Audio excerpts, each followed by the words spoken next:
Hello dear students, welcome to S K sir's maths academy. आजच्या लेक्चरमध्ये आपण reduction फॉर्म्युल्यावर बेस्ड काही ॲडिशनल क्वेश्चन्स बघणार आहोत, जे आपल्याला एक्झाममध्ये येण्याची काही प्रोबॅबिलिटी आहे. तर आता हा जो प्रॉब्लेम आहे आपल्याला हा सॉल्व्ह करायचा आहे. अगोदर जे काही दोन प्रॉब्लेम्स केले त्याच्यावरून तुमच्या एवढं तर लक्षात आलं असेल की आपण फोकस पहिल्यांदा कशावर करतो, सफिक्सवर करत असतो, बरोबर. आता ह्या ठिकाणी ऑब्झर्व करा, ह्या ठिकाणी सफिक्स काय आहे, हे काय असेल ते ठीक आहे, व्हॉटएव्हर. इथे ह्या ठिकाणी एक सिंगल टर्म आहे आणि त्याची काहीतरी पॉवर आहे. ओके, जर इथे काही मल्टिप्लिकेशन मध्ये अजून एखादं फंक्शन असतं तर आपल्याला काय वापरावं लागलं असतं, युव्ही रूल. पण आता इथे मात्र एक सिंगल फंक्शन आहे. तुम्ही फक्त फोकस करा ह्या सफिक्सवर. काय सफिक्स आहे, n-2. म्हणजे याचा अर्थ असा झाला, in लिहायचा आहे आणि त्याचं पुढे expansion in terms of in-2 करण्याचा प्रयत्न करायचा आहे. म्हणजे काय करायचंय, पहिल्यांदा आठवत असेल किंवा नसेल तर परत आठवण करून देतो. हे जे तुम्ही in लिहिलेलं आहे, in हे जे आहे, तर त्याच्याऐवजी मी जर असं लिहिलं तर π/4 π/2 आणि cot raise to n-2 theta d theta, तर मी याला काय नाव देणार, हा सगळ्यात महत्वाचा प्रश्न आहे. जर असं दिसलं मला तर याच्याऐवजी मी काय लिहू शकतो, in-2, बरोबर, कारण n-2 आहे म्हणून इथं n-2 हे लक्षात ठेवायचं. म्हणजे आपल्याला हा जो in दिलेला आहे इज इक्वल टू असं काहीतरी स्प्लिट करायचंय की आपल्याला in-2 लिहिता आला पाहिजे. मग आता हे एवढं दिसलं की लक्षात येऊन जाणार आहे आपल्या की ती यांची जी काही पॉवर आहे ती कशी स्प्लिट करता येईल. सुरुवात करूया आपण आन्सर लिहिण्याला. in लिहिलं समजा मी सुरुवातीला, in is equal to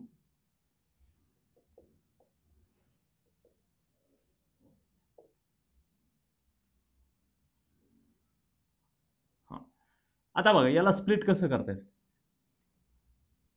π/4 π/2 cot. आताच दाखवलं मी तुम्हाला, in-2 पाहिजे असेल तर आपल्याला ह्या पॉवर n पॉवर जे आहे त्याला कसं स्प्लिट करता येईल, n-2, बरोबर, cot theta raise to n-2 in परत ही कॉटच घ्यायला लागेल, बरोबर ना, कारण n-2 म्हणजे कितीने कमी झाली पॉवर, 2 ने कमी झाली, म्हणून इथे काय लिहायला लागेल, कॉट स्क्वेअर, बरोबर. So cot square theta d theta.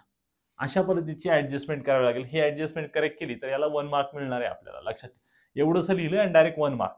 So हे खूप जास्त इम्पॉर्टंट आहे. आणि n-2 का घेतलाय, कारण की आपल्याला रिक्वायरमेंट आहे इथे in-2 ची. सिंपल. ओके, याच्यामध्ये काही फार ऍडव्हान्स नाही. आणि महत्वाचं म्हणजे अगोदरच्या क्वेश्चन्सचा अलाइन केलेला आहे पण. आणि हा क्वेश्चन जो आहे आतापर्यंतच्या ह्या 2019 पॅटर्न मध्ये जवळजवळ 3 वेळा आलेला आहे. So this mark this problem as very important. आता हे एकदा आपल्याला समजलं की मग आता गोष्टी सोप्या होणार आहेत. आणि त्या कशा सोप्या होणार आहेत बघा. अगोदरच्या प्रॉब्लेम मध्ये सुद्धा एकतर दोन ऑप्शन्स आहेत तुमच्याकडे, तुम्ही युव्ही रूलने करू शकता किंवा सबस्टिट्यूशन ठेवण्याचा प्रयत्न करूयात. आता अडचण अशी आहे की कॉट थिटाचा परत डेरिव्हेटिव्ह काय आहे, कॉट स्क्वेअरचा काय आहे, याच्यात थोडासा तुमचा गोंधळ होऊ शकतो. तो टाळण्यासाठी काय करूयात आपण, अगोदरच्या प्रॉब्लेम मध्ये पण काय केलं होतं, इथे जे काय होतं स्क्वेअर होतं, तर आपल्याला ट्रिग्नोमेट्रिक आयडेंटिटीज आहेत त्या मी सांगितल्यात तुम्हाला. मग आता ह्या ठिकाणी कुठली ट्रिग्नोमेट्रिक आयडेंटिटी वापरायची आहे, लक्षात घ्या. कॉट स्क्वेअर आहे, बरोबर ना, कॉट स्क्वेअर आहे. सो आपण आयडेंटिटी वापरणार आहोत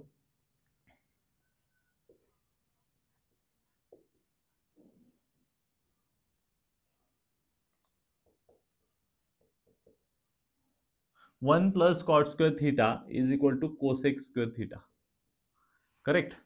so 1 plus cot square theta is equal to cosec square theta ही आयडेंटिटी वापरायची आहे. आणि म्हणून याच्यावरनं आपल्याला ऍक्च्युअली आन्सर कोणाचं पाहिजे, आपल्याला पाहिजे कॉट स्क्वेअरचं. कॉट स्क्वेअरला जागेवर ठेवूयात.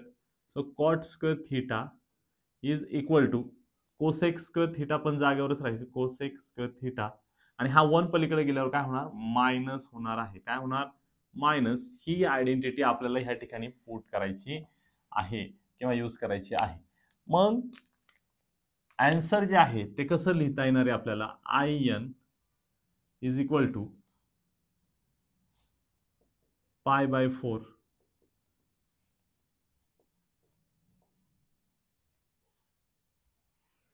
Cot theta raise to n-2. आणि आता इथे कॉट स्क्वेअरच्या ऐवजी मी ठेवणार आहे, काय ठेवणार आहे, कोसेक स्क्वेअर थिटा -1, बरोबर. आणि हे आता फक्त व्यवस्थित सिम्प्लिफाय किंवा मल्टिप्लिकेशन करून घ्यायचंय.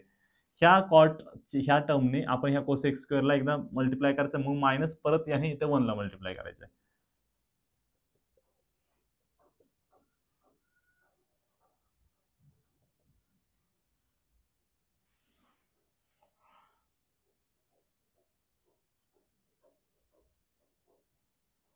बरोबर आहे, एवढं झालंय. नंतर परत minus sine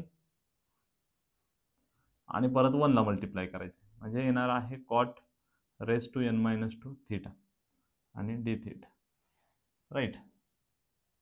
so this is equal to integration. आता हे इंटिग्रेशन स्प्लिट करूया, एवढ्याला पण हेच इंटिग्रेशन घ्यायचंय, मायनस परत याला इंटिग्रेशन घ्यायचंय. So π/4 π/2 cot raised to n-2 into cosec square theta d theta minus integration π/4 π/2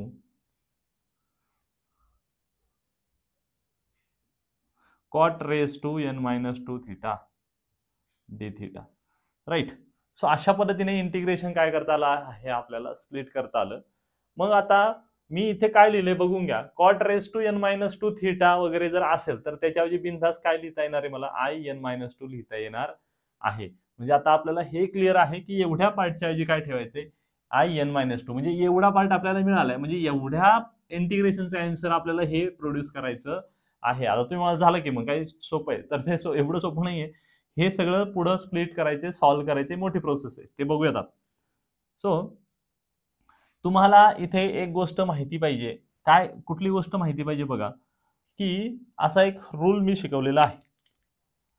rather मी थोडं पहिलं स्प्लिट करून दाखवतो आणि मग तो रूल सांगतो. π/4 π/2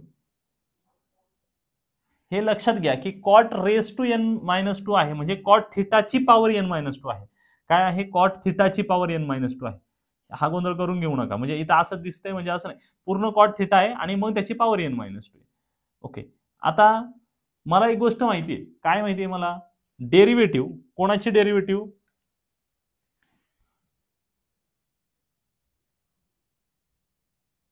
derivative of cot theta, derivative of cot theta is equal to minus cosec square theta. काय आहे डेरिव्हेटिव्ह कॉट थिटाची, मायनस कोसेक स्क्वेअर थिटा ही डेरिव्हेटिव्ह असते. मग इथे एक फंक्शन आहे, त्या फंक्शनची काहीतरी पॉवर आहे आणि त्या फंक्शनची इकडे डेरिव्हेटिव्ह आहे, असा काहीतरी रूल आपण इंटिग्रेशन मध्ये बघत असतो. मग आता मी ऍडजस्टमेंट केल्यावर तुमच्या लक्षात येऊन जाईल. मी इथं मायनस साईन लावणार, मायनस हे cosec square as it is लिहिणार, बरोबर. पण आता तुम्ही म्हणाल सर इथं ऑलरेडी मायनस साईन होतं का, नाही, मी बळच आणलंय त्याला, म्हणून त्याला कॅन्सल करण्यासाठी इथं मला मायनस साईन मल्टिप्लाय करायला लागेल, जेणेकरून original value as it is maintain राहील. मायनस मायनस, बरोबर. आणि एवढ्या पार्ट साठी काय ठेवायला सांगितलंय, in-2, बरोबर. काय ठेवायला सांगितलं, in-2. आता क्लिअरिटी आहे आपल्याला. मग इथे रूल कुठला वापरायचा आहे आपल्याला, but we know that integration, समजा एखादं फंक्शन असेल आणि त्याची काहीतरी पॉवर असेल आणि त्यालाच मल्टिप्लिकेशन मध्ये त्याच फंक्शनची काय असेल, डेरिव्हेटिव्ह, ब्रॅकेटच्या आतमध्ये जे फंक्शन आहे त्याचे डेरिव्हेटिव्ह ते मल्टिप्लाय जर असेल आपल्याला, तर आपण याचा आन्सर जे आहे इंटिग्रेशनचं ते काय लिहित असतो, थोडं फारटच असेल तुम्हाला, किंवा हे मागच्या प्रॉब्लेम मध्ये पण सांगितलेलं आहे मी. f(x) लिहायचा ऍज इट इज आणि त्याची जी पॉवर आहे ती काय लिहिणार आहे, n+1 अपॉन n+1 असं लिहिणार आपण. सो हा रूल वापरायचा आहे आपल्याला आता ह्या ठिकाणी.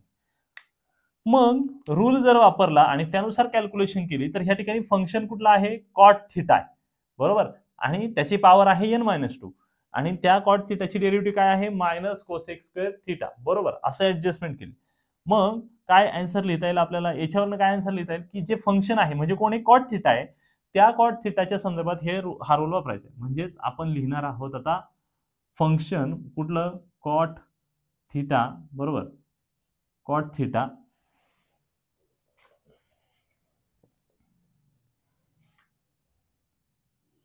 थिटा लिहिणार आणि त्याची पॉवर काय आहे, पॉवर पहिली जी होती ती पॉवर काय आहे, n-2, बरोबर.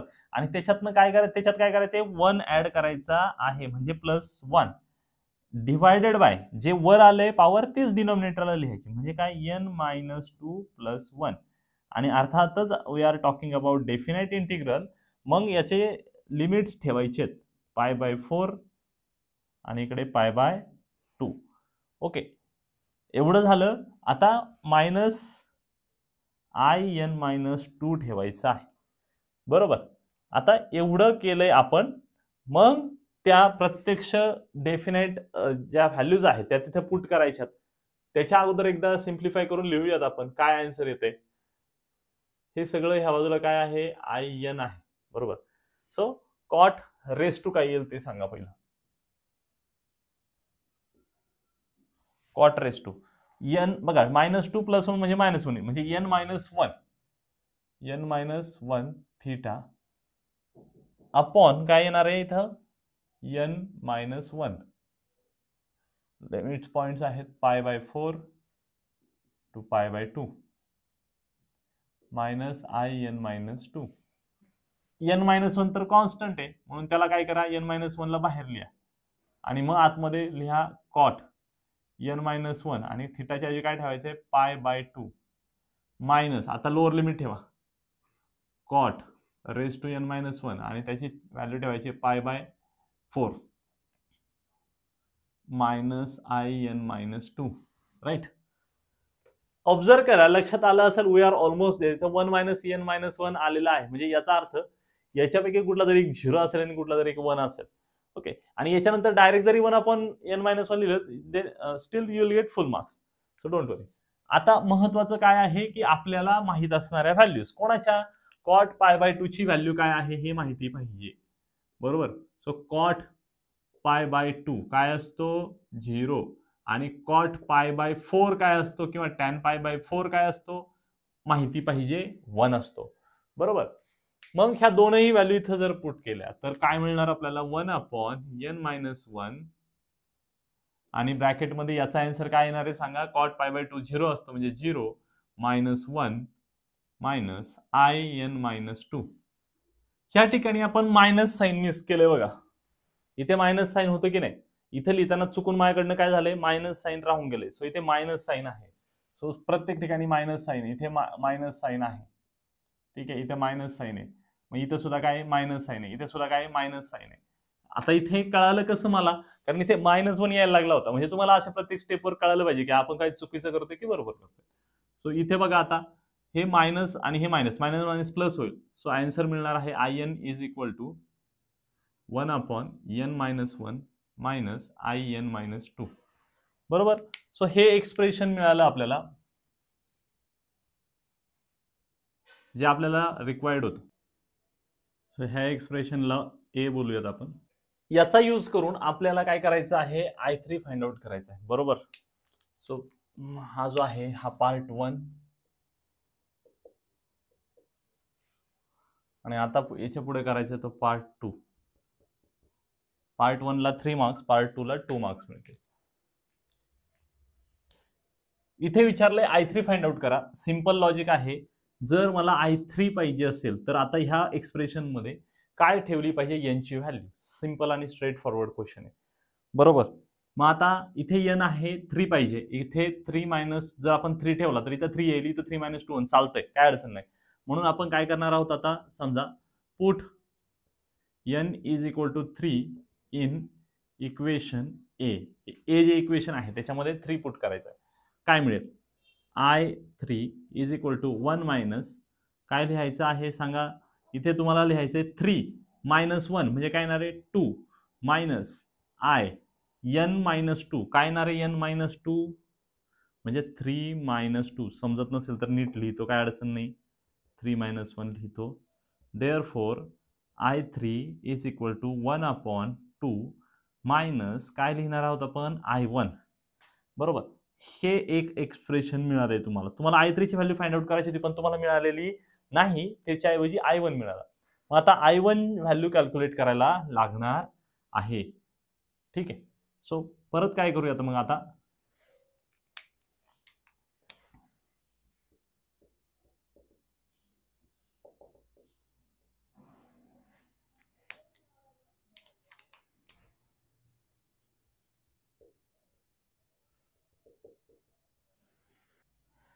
तर आता आपल्याला I1 फाइंड आउट करायचं आहे. लक्षात घ्या, आपण ह्या एक्सप्रेशन मध्ये यांची व्हॅल्यू जर 1 ठेवली तर काय अडचण येते, इथं जर 1 ठेवली चालते, इथं 1 ठेवू शकतो का, नाही ठेवू शकत का, कारण 1 - 1 काय येणार आहे, 0 येणार, आणि 1/0 काय होतं, इन्फिनिटी किंवा नॉट डिफाइन येतो, बरोबर. मग याचा अर्थ असा की आपल्याला ह्या एक्सप्रेशनचा उपयोग करता येणार नाही टू फाइंड आउट I1. मग कोणाचा यूज करायचा आहे, दिलेले जे IN आहे ओरिजिनल एक्सप्रेशन ते त्याचा यूज करणार आहोत आपण. सो तिथं जायचंय IN is equal to π/4 to π/2 cot raised to n theta d theta, बरोबर. मग याच्यामध्ये आता आपण काय करणार आहोत, put n is equal to 1, आणि मग n इज इक्वल टू 1 ठेवल्यानंतर जे एक्सप्रेशन येईल तेच पुढे सॉल्व्ह करायचं. सो काय मिळणार मला, I1 इज इक्वल टू बाकी सेम राहील, फक्त पॉवरचा विषय. सो कॉट थीटा येईल, काय येणार आहे, कॉट थीटा डी थीटा, बरोबर, सिंपल. आता तुम्हाला फक्त कॉट थीटाचं इंटिग्रेशन माहिती पाहिजे, बरोबर. सो ते काय आहे, हे कॉट थीटाचं इंटिग्रेशन आठवत असेल तर समहाव, तर ते असते लॉग ऑफ साइन थीटा. काय असते ते, log of sine theta. Limits टाकून द्या, π/4 to π/2. So this is equal to log sine, upper limit काय आहे, π/2, बरोबर, minus log sine π/4, correct. So this is equal to, आता लॉग साइन π/2 किती असतो, तर साइन 0 हा नेहमी 0 असतो, बट साइन π/2 काय असतो, 1 असतो. काय असतो, 1, मायनस इथे काय आन्सर येणार बघा, लॉग ऑफ साइन π/4, म्हणजे याचा अर्थ लॉग ऑफ साइन π/4 काय असतो, 1/√2, करेक्ट. काय असतो, साइन असेल किंवा कॉस असेल, दोघांची व्हॅल्यू सेम असते ऍट π/4, बरोबर, π/4 ला सेम असते, सो 1/√2. बट लॉग 1 ची व्हॅल्यू काय माहिती आपल्या सगळ्यांना, 0 minus log of 1/√2, fine. So इथे आहे I1, देअरफॉर I1 चं फायनल आन्सर काय आलेलं आहे, मायनस लॉग ऑफ 1/√2. हे कोणाचं आन्सर आलेलं आहे, I1 चं आन्सर आलेलं आहे. मग I1 चं एकदा आन्सर मिळालं की तेच आन्सर जे आहे ते कुठं पुट करायचंय, I3 फाइंड आउट करण्यासाठी पुट करणार आहोत आपण. Therefore I3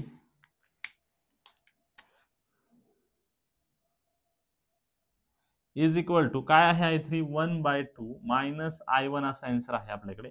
so 1/2 minus I1 ची व्हॅल्यू ठेवायची, ती काय आहे, मायनस लॉग ऑफ 1/√2, आणि मग आन्सर काय येतं आपलं, 1/2 minus minus plus log of 1/√2. So this is the required value of I3. ठीक आहे. सो अशा पद्धतीने I3 ची व्हॅल्यू मिळाली.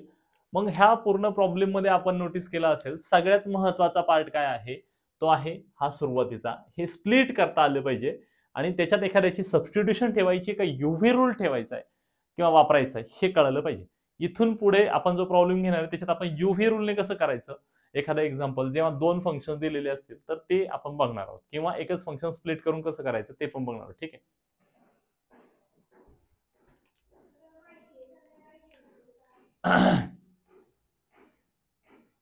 दिस इज अनदर प्रॉब्लेम.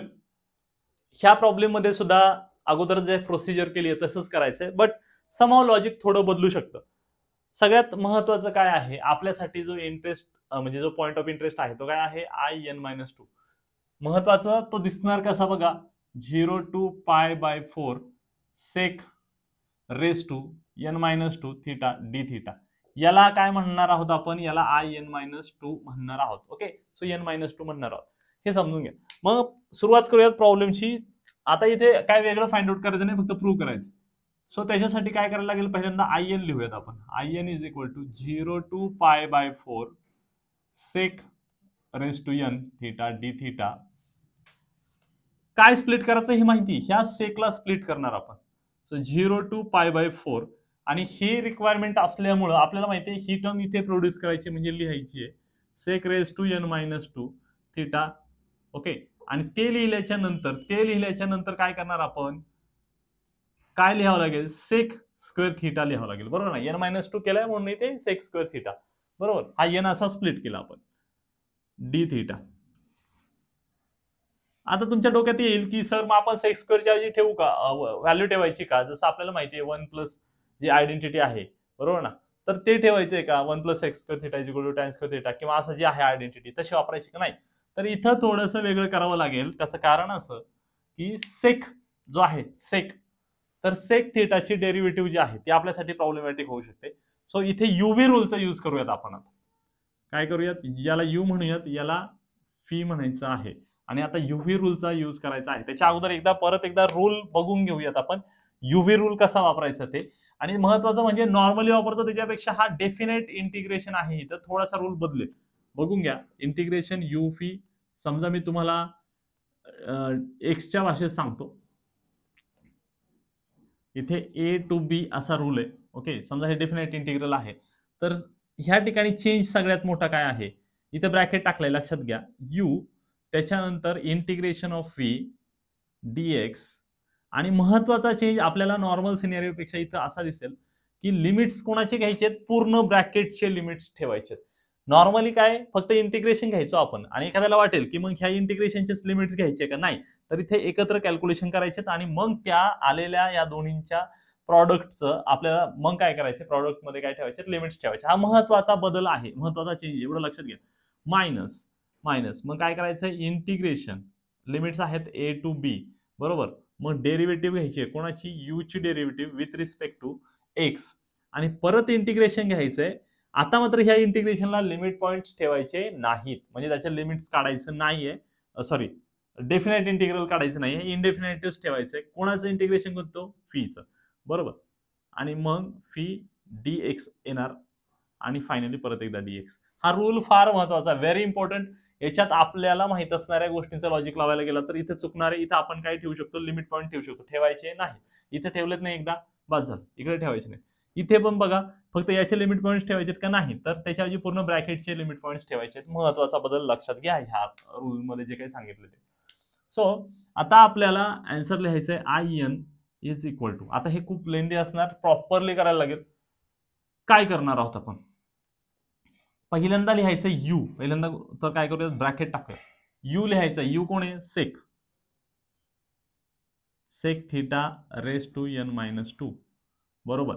त्याच्यानंतर इंटिग्रेशन, कोणाचं इंटिग्रेशन, व्हीचं, म्हणजे कोणाचं, सेक स्क्वेअरचं इंटिग्रेशन घ्यायचंय.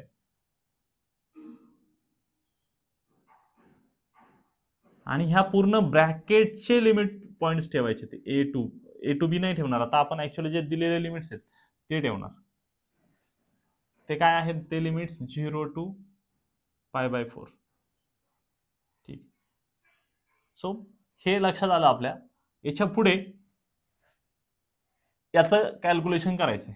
सो मायनस इंटिग्रेशन, आता ह्या ठिकाणी लिमिट पॉइंट्स कुठले आहेत ते ठेवूया, 0 टू π/4. मग डेरिव्हेटिव्ह घ्यायची आहे, कोणाची डेरिव्हेटिव्ह घेणार आपण, कोणाची डेरिव्हेटिव्ह घ्यायची आहे, यू ची. यू कोण आहे, sec raise to N minus to.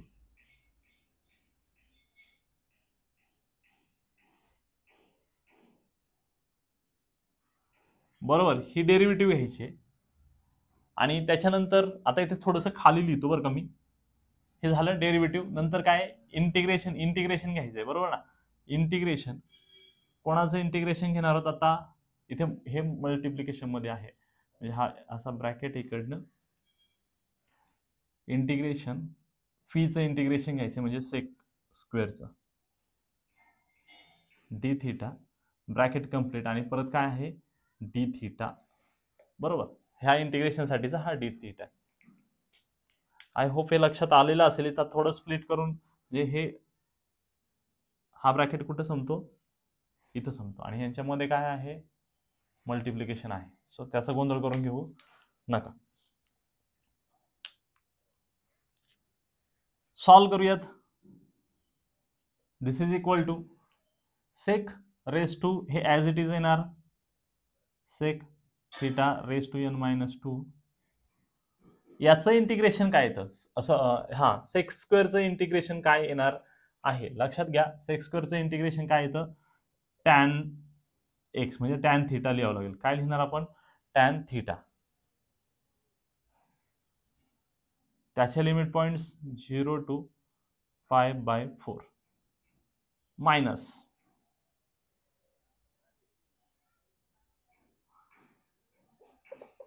आपण इथे खाली मायनस लिहूयात म्हणजे अजिबात गोंधळ होणार नाही.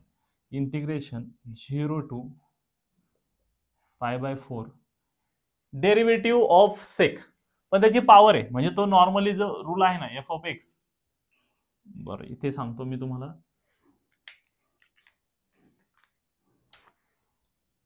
F of x raise to n असेल आणि याचे आपल्याला डेरिव्हेटिव्ह घ्यायचे, बरोबर. तर कशी घेतो आपण, F of x raise to इथे N into F of x raise to n-1 आणि त्याला मल्टिप्लाय करायचे त्याच्या डेरिव्हेटिव्हने, त्या फंक्शनच्या डेरिव्हेटिव्हने. हा रूल आहे, हा रूल वापरायचा आता इथे. कोणासाठी वापरणार आहोत रूल, ह्या डेरिव्हेटिव्हसाठी.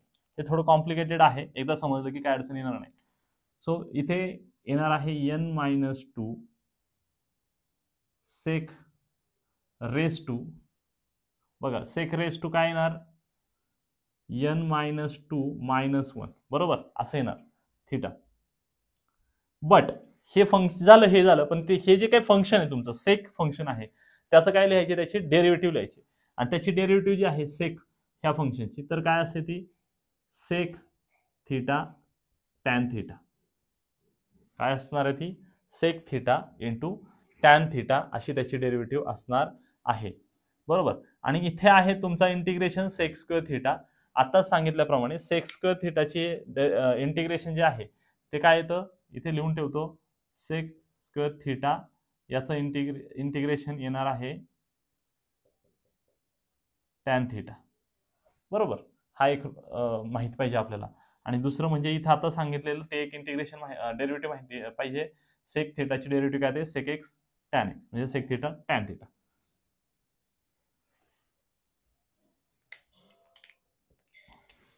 कुठपर्यंत आलो आपण आता, आपण हे जी काही डेरिव्हेटिव्ह आहे ती कंप्लीट केली. आता इथे इंटिग्रेशन पण लिहायचं. इंटिग्रेशन काय येणार, इंटिग्रेशन सेक स्क्वेअर थिटाचं इंटिग्रेशन ते येणार आहे परत एकदा टॅन थिटा, बरोबर टॅन थिटा. सो शेवटला हे झालंय आणि मग डी थिटा. सो आता एवढे एक्सप्रेशन मिळाले आपल्याला. हे लेंदी होणार आहे, एकदा नीट समजून घेण्याचा प्रयत्न करा. आता एवढा जो पार्ट आहे त्याच्यात मी त्याचे लिमिट्स पुट करतो, ठीक आहे. त्याचे लिमिट्स पुट केल्यावर मला कसं मिळणार आहे बघा, in इज इक्वल टू, याचे लिमिट्स पुट करणार म्हणजे काय करणार, पहिलं ह्या ब्रॅकेटचा विचार करतोय, याच्यामध्ये थिटाच्या ऐवजी काय ठेवणार, अप्पर लिमिट आणि नंतर लोअर लिमिट दोन्ही पण. सो या ब्रॅकेटमध्ये येणार सेक n-2 आणि थिटाची व्हॅल्यू π/4 इंटू टॅन π/4 मायनस आता परत काय ठेवायचं, थिटाची 0. So sec raise to n-2 0 into tan of 0. Okay, एवढा पार्ट झाला. आता त्याच्या पुढचा पार्ट मायनस हे सगळे इंटिग्रेशन व्यवस्थित करून घ्यायचे. n-2 जो आहे तो कॉन्स्टंट आहे, त्याला बाहेर लिहूयात आपण n-2. त्याच्यानंतर इंटिग्रेशन 0 to π/4 याचा आन्सर काय येणार आहे, सेक रेस टू n-3 येणार, बरोबर. सेक रेस टू n-3 असं येणार आहे. इथं पण एक सेक आहे, इकडं पण टॅन आहे.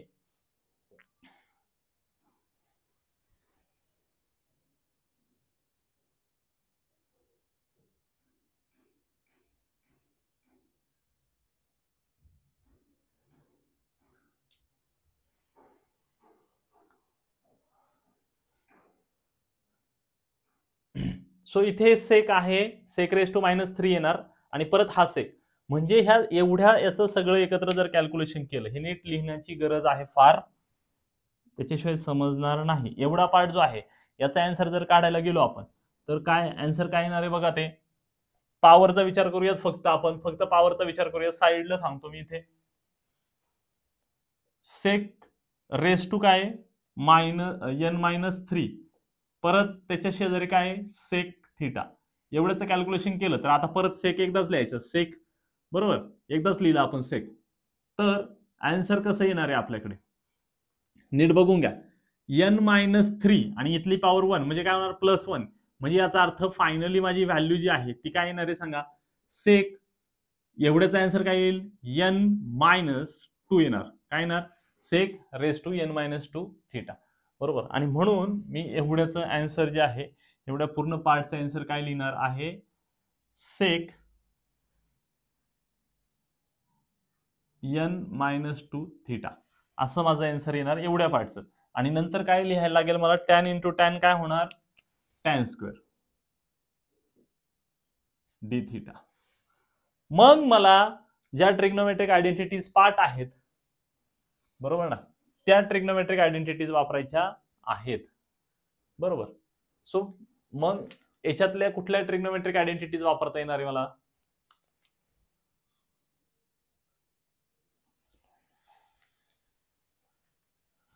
मला माहित असणारी ट्रिग्नोमेट्रिक आयडेंटिटी कुठली आहे, तर ती आहे, इथे साइडला लिहितो, but 1 + tan square theta is equal to sec square theta, right. Therefore काय लिहिणार आपण आता, tan स्क्वेअर साठी tan square theta is equal to sec square theta -1. ही आयडेंटिटी वापरायची आहे आपल्याला इथे tan स्क्वेअरच्या जागी. So in is equal to, याच्यात व्हॅल्यूज ठेवल्यात आपण, आता त्याची नक्की एक्झॅक्ट व्हॅल्यू काय येईल ते आपल्याला बघायचंय. मग आता इथे tan π/4 काय येतो, सेक π/4 काय येतो. आता सेक π/4 चं जर आन्सर पाहिलं तर ते येणार आहे √2. सेक π/4 काय असतो, √2 असतो, आणि त्याची पॉवर किती आहे, n-2. tan π/4 काय आहे, 1 असतो, मायनस इथे tan 0 काय असतो, नेहमी 0 असतो, बाकीचं जाऊ देत. म्हणजे याचा अर्थ पूर्ण एवढी पूर्ण टर्म जी आहे ही पूर्ण टर्म काय होणार आहे, 0 होणार, बरोबर. सो याचा विषय संपला. मायनस इथे आहे n-2, बरोबर, इंटिग्रेशन फ्रॉम 0 टू π/4. आणि मग तुम्हाला आता सांगितल्याप्रमाणे sec raise to n-2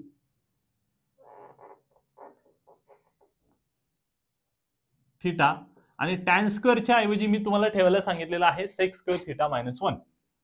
so sec square theta -1 d theta. एवढं फक्त मल्टिप्लाय करून घ्यायचंय आणि मग आन्सर येऊन जाईल आपलं √2 रेस टू काय येणार, n-2 मायनस n-2. इथे बघून घ्या, इथे काय आहे तुमच्याकडे, ह्या सेक ने आतमध्ये मल्टिप्लाय करायचे, म्हणजे याचा अर्थ 0 टू π/4 आणि sec raise to n-2 theta into काय येणार आहे, आतमध्ये मल्टिप्लाय केल्यावर सेक स्क्वेअर थीटा. हे एक मल्टिप्लिकेशन झालं, बरोबर. त्याच्यानंतर मायनस याने परत 1 ला पण मल्टिप्लाय करायचे, म्हणजे sec raise to n-2 theta, बरोबर, आणि डी थीटा असाल. आता पुढच्या स्टेपमध्ये इंटिग्रेशनला स्प्लिट करूयात, √2 raise to n-2 minus n-2. Integration याला आणि याला स्प्लिट करायचंय, 0 टू π/4. आता हे स्प्लिट करत असताना विसरू नका n-2 दोन्हीकडे पण आहे, ओके. हे विसरायचं नाही की n-2 जो आहे तो दोन्हीकडे पण लागणार आहे. मग त्याच्यासाठी ब्रॅकेटला मिस करू नका, ब्रॅकेट ॲज इट इज ठेवतो मी, ब्रॅकेट. आणि मग आन्सर कसं येईल आपलं, integration 0 to π/4 sec theta raise to काय लिहायचंय बघा, पॉवर आहे n-2 मध्ये मल्टिप्लिकेशन आहे, म्हणजे याचा अर्थ पॉवरची ऍडिशन होणार. सो +2, 2 ला 2 कट झाला, n राहिला, म्हणजे sec raise to n theta मिळालं मला. काय मिळालं इथे, sec raise to n theta. कळालं, इथपर्यंत समजलं असेल, आय होप सो. मायनस आता इथे काय दिसतंय, आता हा ठीक आहे, इंटिग्रेशन स्प्लिट करायचं आहे आपल्याला. So D theta minus integration 0 to π/4 आणि इथं sec raise to n-2 theta D theta, okay. इथे हे ब्रॅकेट जो आहे, हा ब्रॅकेट कुठं पाहिजे, बाहेर असं, कारण इंटिग्रेशन स्प्लिट केलंय. थोडं किचकट वाटू शकतं तुम्हाला, बट डोंट वरी, एकदा स्वतः सॉल्व्ह केलं ना, एकदा बघून सॉल्व्ह करा वाटलंच तर ते सोपं होऊन जाईल. सो n-2, पण हा जो आतला ब्रॅकेट आहे हे काय सगळ्यांच्या लक्षात आलं असेल, sec raise to n theta, हेच तर ओरिजिनल दिलेलं आहे तुम्हाला, बरोबर ना. Sec raise to n, sec theta raise to n आहे, म्हणजे त्याला in म्हणायचंय. काय म्हणायचं याला, in मायनस, आणि याला काय म्हणणार, ऑब्व्हियसली याला म्हणणार in-2, का तर इथे n-2 आहे. सो हे असं तुम्हाला मिळालेलं आहे. इकडे आहे in. आता हे स्प्लिट करूया. का स्प्लिट करायचं, इथं पण in आहे, इकडे पण in आहे, एका बाजूला घ्यावं लागणार आहे त्याला. So √2 raise to n-2 minus n minus 2 in minus, आता नीट बघून घ्या, हे झालं मायनस, पण इथे मायनस मायनस काय होणार आहे, प्लस होणार, आणि n minus 2 in minus 2. So इथे in आहे, याला इकडे घेऊयात, तिकडे घेतल्यानंतर काय होणार, in मायनसच्या ऐवजी काय होणार, plus n minus 2 in. So this is equal to root 2 raised to n minus 2 plus n minus 2 in minus 2. याच्यातनं in कॉमन काढूयात, in कॉमन काढला, आतमध्ये राहिला 1 plus n minus 2. Correct. So this is equal to